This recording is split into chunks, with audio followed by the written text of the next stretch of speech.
আমার এই ভলঙ্গে 4টা শাটি ও ট্যাংনা, পয়া ও গুড়া মাছ ও কই মাছ লেগেছে। তো ভলংটা আমি কালকে বানিয়েছিলাম। তো কিভাবে বানিয়েছি আমি সেই ভিডিওটা দেখব।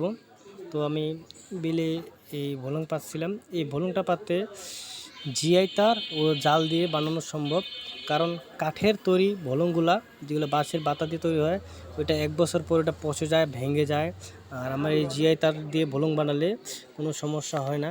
এটা কোনো প্রকার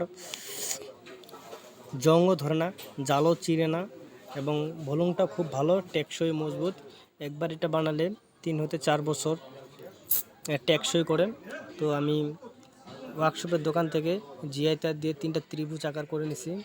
তারপর সেই নেট দিয়ে, ছোট প্রকার নেট দিয়ে আমি এই ভলংটা তৈরি করলাম।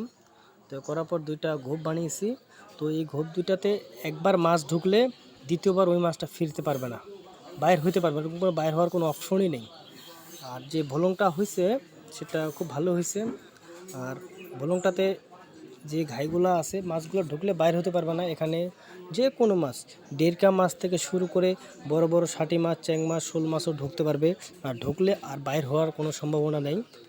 তো দেখুন আমার এই ভলংটাতে আমি ঘাই বানাচ্ছি, 2টা ঘাই, দেখতে থাকুন।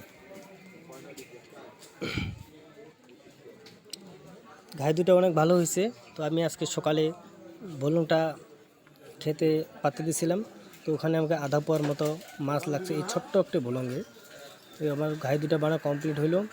আমি এখন ভলংটা পাততে যাব। এই যে আমি ভলংটা পাতলাম, এখানে রাত্রে পাচ্ছি, সকালবেলা উঠেছে আমার আধা পোয়ার মতো মাছ লাগছে। তো বন্ধুরা, আপনি আমাকে সবাইকে জানাবেন তো আমার ভলংটা কেমন হয়েছে এবং কীভাবে বানিয়েছে আপনারা দেখলেন। যদি কারো আইডিয়া লাগে তো আমি আইডিয়া দিতে পারবো।